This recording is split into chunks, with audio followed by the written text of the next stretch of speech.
नमस्कार साथियों, मैं जय मलाकर मलाकर क्लासेस में आप लोगों का स्वागत करता हूं। चलिए आप लोगों के लिए जो 2016 में गणित का पेडागोजी से जो क्वेश्चन आए हुए थे, उन पेडागोजी के जो 15 क्वेश्चन थे उसको अलग करके मैंने केवल पेडागोजी का क्वेश्चन दिखाने की कोशिश किया हूं। तो आइए स्टार्ट करते हैं। पहला क्वेश्चन देखिए, यहाँ पर पहला क्वेश्चन इस तरह से था। विशिष्ट उदाहरणों से सामान्यीकरण की ओर बढ़ना क्या किस रूप में जाना जाता है ना। मतलब विशिष्ट से सामान्य की ओर जाना है ना, विशिष्ट से सामान्य की ओर जाना क्या कहलाता है उसको बताना है।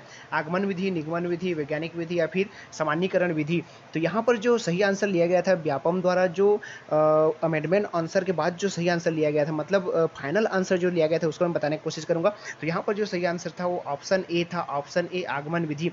देखिए, आप विशिष्ट से सामान्य की ओर जाते हैं तो उसको आगमन विधि कहलाता है। ठीक है, विशिष्ट से सामान्य की ओर मैंने पिछले वीडियो में भी बताया है, विशिष्ट से सामान्य जब भी जाएंगे तो आगमन विधि कहलाएगा, लेकिन सामान्य से विशिष्ट कर देंगे, इधर से जाएंगे तो वो निगमन विधि कहलाता है। ठीक है, इसका उल्टा कर देंगे तो निगमन हो जाएगा। आगे देखते हैं अगला प्रश्न क्या था। अगला प्रश्न मैंने केवल पेडागोजी के प्रश्न को ही लिया है, यहाँ पर आप लोगों को क्लियर कर दूं, केवल पेडागोजी के ही जो प्रश्न थे उन्हीं को लिया है और आप लोगों को दिखाने की कोशिश किया है 2016 के जो पेडागोजी के प्रश्न थे। देखिए अगला प्रश्न इस तरह से है। निम्नलिखित में से किस क्षेत्रफल को प्रायः सभी समतल सतहों के क्षेत्रफल ज्ञात करने के लिए उपयोग किया जा सकता है। देखिए, त्रिभुज का क्षेत्रफल, आयत के क्षेत्रफल, समांतर चतुर्भुज के क्षेत्रफल, वृत्त के घिरे क्षेत्र का क्षेत्रफल। तो यहाँ पर जो सही आंसर लिया गया था उसका ऑप्शन ए लिया गया था। यहाँ पर ऑप्शन ए बिल्कुल यहाँ पर सही आंसर है, तो इसका 95 का ऑप्शन ए लिया गया था। ठीक है, अगला प्रश्न देखते हैं। यहाँ पर अगला प्रश्न इस तरह से है। गणित की पाठ्यचर्या का मुख्य गुण है, जो गणित की पाठ्यचर्या है उसका मुख्य गुण क्या है उसको बताना है आप लोगों का। महत्वाकांक्षी, सुसंगत, महत्वपूर्ण, गणित सीखना या फिर उपरोक्त सभी। तो यहाँ पर जो सही आंसर है 96 का, वो ऑप्शन डी हो जाएगा। ठीक है, ऑप्शन डी इसका बिल्कुल सही आंसर हो जाएगा। आगे चलते हैं अगले प्रश्न की ओर। अगला प्रश्न इस तरह से है। देखिए, अगला प्रश्न इस तरह से, वर्तमान पाठ्यक्रम का दोष है, वर्तमान पाठ्यक्रम का दोष क्या है उसको बताना है आप लोगों को। ऑप्शन पहला इस तरह से, पाठ्यपुस्तक केंद्रित विषयों के सहसंबंध का अभाव, लचीलेपन का अभाव या फिर उपरोक्त सभी। तो यहाँ पर जो सही आंसर है वो है ऑप्शन डी है, उपरोक्त सभी। ऑप्शन डी यहाँ पर सही आंसर हो जाएगा। देखिए, पाठ्य चर्चा का दोष क्या है, तो पाठ्यपुस्तक केंद्रित होता है, यह सहसंबंध का अभाव होता है और लचीलेपन का भी अभाव होता है। तो यहाँ पर ऑप्शन डी बिल्कुल सही आंसर हो जाएगा। आगे देखते हैं अगला प्रश्न। अगला प्रश्न इस तरह से है। राष्ट्रीय पाठ्य चर्चा की रूपरेखा। देखिए, एनसीएफ से प्रश्न आएंगे, मतलब आएंगे, एनसीएफ रट लीजिएगा। अधिगम के रचनावादी उपागम पर बल देती है क्योंकि वह खाली स्थान पर केंद्रित है। किस पर केंद्रित है? परिभाषाओं और सूत्रों को याद करने पर, नियमित गृह कार्य जमा कराने पे, या फिर गतिविधि में शामिल करते हुए शिक्षार्थियों की सक्रिय भागीदारी, या फिर शिक्षक द्वारा प्रभावी व्याख्यान और अनुदेशन। तो यहाँ पर जो सही आंसर है 100 नंबर का, वो है ऑप्शन सी हो जाएगा। यहाँ पर ऑप्शन सी यहाँ पर बिल्कुल सही आंसर हो जाएगा। गतिविधियों में शामिल करते हुए शिक्षार्थियों की सक्रिय भागीदारी, ऑप्शन सी यहाँ पर बिल्कुल सही हो जाएगा। आगे देखिए अगला प्रश्न।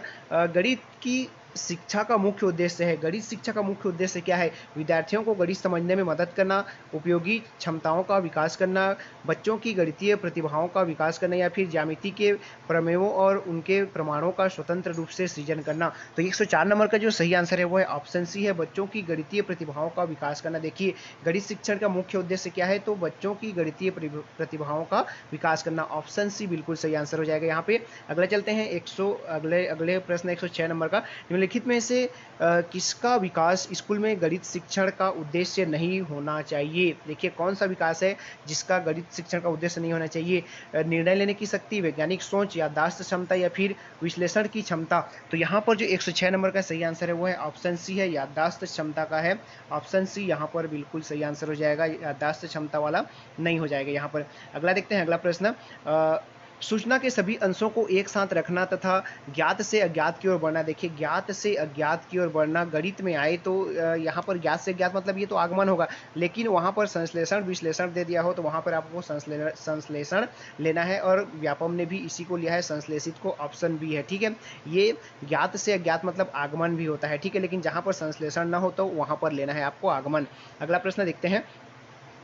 पढ़ाने की प्रक्रिया से हटकर सीखने की प्रक्रिया पर जोर होता है किसमें? पाठ्यक्रम केंद्रित शिक्षण पर, बाल केंद्रित शिक्षण पर, शिक्षक केंद्रित शिक्षण पर, या फिर इसमें से कोई नहीं। तो यहाँ पर जो सही आंसर लिया गया था वो था ऑप्शन बी था, बाल केंद्रित शिक्षण पर जो होता है, पढ़ाने की प्रक्रिया से हटकर सीखने की प्रक्रिया पर जोर देते हैं।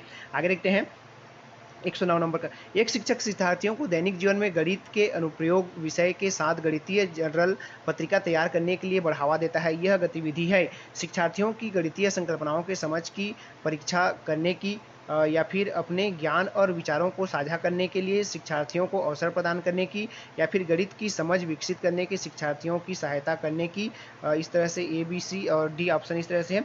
गणितीय संकल्पनाओं और उनके अनुप्रयोगों के संबंध बैठाने और अपने ज्ञान तथा विचारों को साझा करने में शिक्षार्थियों की सहायता करने की। तो यहाँ पर जो सही आंसर है 109 नंबर का, वो है आपका ऑप्शन डी है। यहाँ पर गणितीय संकल्पनाओं और उनके अनुप्रयोगों के संबंध बैठाने और अपने ज्ञान तथा विचारों को साझा करने में शिक्षार्थियों की सहायता करने, यहाँ पर ऑप्शन डी बिल्कुल सही आंसर है। आगे चलते हैं अगले प्रश्न की ओर। राष्ट्रीय पाठ्यचर्या की रूपरेखा देखिए, यहाँ पर राष्ट्रीय पाठ्यचर्या से 2 प्रश्न आ चुके हैं। विद्यालयों में गणितीय शिक्षण का संकीर्ण उद्देश्य क्या है? संख्यात्मक कौशलों का विकास, बीजगणित पढ़ाना, या फिर परिकलन व मापन पढ़ाना, या फिर अगला रैखिक बीजगणित के संबंधित दैनिक जीवन की समस्याओं की शिक्षा। तो यहाँ पर 110 नंबर का जो प्रश्न है उसका सही आंसर जो व्यापम द्वारा लिया गया था वो ऑप्शन 1 है, संख्यात्मक कौशलों का विकास करना। ठीक है, ऑप्शन ए यहाँ पर बिल्कुल सही आंसर हो जाएगा। आगे चलते हैं अगला प्रश्न की ओर। अगला प्रश्न इस तरह से है, गणित भाषा का मुख्य गुण है, क्या गुण है? शुद्धता, सत्यता, उपरोक्त ए और बी दोनों, या फिर इसमें से सभी। तो यहाँ पर जो सही आंसर है वो है ऑप्शन सी है, ए और बी दोनों, शुद्धता और सत्यता दोनों क्या है? गुण है उसके। ठीक है, आगे चलते हैं। देखिए इस तरह के प्रश्न पेडागोजी में पूछता है, गणित पेडागोजी में, तो एक बार जरूर कर लीजिएगा। जितने भी पेडागोजी होंगे गणित के मैं सारे करा दूंगा मैं, सभी टेट में अब तक जितना पूछे हैं यहीं से रिपीट होने की आसार हैं बहुत सारे प्रश्न। तो आइए देखते हैं अगला प्रश्न। गणित शिक्षण विधि कक्षा के यह एक तरीका है शिक्षकों के बॉडी एक्शन का, विषय वस्तु के प्रेजेंटेशन का, याददाश्तीकरण का, या फिर मानसिक व्यायाम का। तो यहाँ पर जो सही आंसर है 113 का वो है ऑप्शन बी है, विषय वस्तु के प्रेजेंटेशन का ये क्या है? एक तरीका है। ठीक है, ऑप्शन बी यहाँ पर सही आंसर हो जाएगा, बी याद रखिएगा यहाँ पर। अगला चलते हैं अगले प्रश्न की ओर। 115 नंबर, निम्नलिखित में से कौन सत्य नहीं है? कौन सा सत्य नहीं है उसको बताना है। विद्यार्थी अपने व्यवस्थित ज्ञान का निर्माण कर सकते हैं अपने को सम्मिलित कर, किसमें? प्रयोग में, आत्म परीक्षण में, सामूहिक कार्य में, या फिर ब्रेन स्मार्टिंग सेशन में। तो इसका जो सही आंसर है वो है, देखिए पहला प्रयोग में नहीं हो सकता है, आत्म परीक्षण और सामूहिकरण, या फिर ब्रेन स्टॉर्म। तो यहाँ पर जो सही आंसर लिया गया था वो है ऑप्शन बी लिया गया था, आत्म परीक्षण करके ही उसको सम्मिलित किया गया है। ठीक है, आगे देखते हैं अंतिम प्रश्न। गणितीय विचार निम्न क्रम में विकसित किए जा सकते हैं। देखिए अनुभव, प्रतीक, चित्र, भाषा और आपका, हाँ ये 4 दिए हुए हैं, इनको कौन से क्रम में आप कर सकते हैं? तो यहाँ पर सबसे पहला अनुभव आता है, याद रखिएगा, अनुभव फिर भाषा। ठीक है, अभाव वाला कहाँ पर है देख लीजिए। तो यहाँ पर ऑप्शन डी देखिए, अनुभव भाषा 2 करेंगे सेट तो हो जाता है। ठीक है, अभा चित्र, याद रखिएगा, अभा चित्र, ये देखिए डी में। ठीक है, अनुभव भाषा चित्र फिर उसका प्रतीक आ जाएगा। तो ये थे पेडागोजी से संबंधित 2016 का जो प्रश्न पत्र आए हुए थे उसी का पेडागोजी, केवल पेडागोजी का है 2016 का। इसमें आपके मैथ्स से पेडागोजी हैं ये जितने भी मैंने आप लोगों को कराया। अगर वीडियो पसंद आएगा तो वीडियो को लाइक कीजिएगा, चैनल पर नए हैं तो चैनल को सब्सक्राइब कर लीजिएगा, और किस तरह के क्वेश्चन चाहिए आपको कमेंट कीजिए, हम आपके लिए क्वेश्चन लाएंगे और ज़्यादा से ज़्यादा अब MCQ करना स्टार्ट कर दीजिए। नमस्कार, जय हिंद।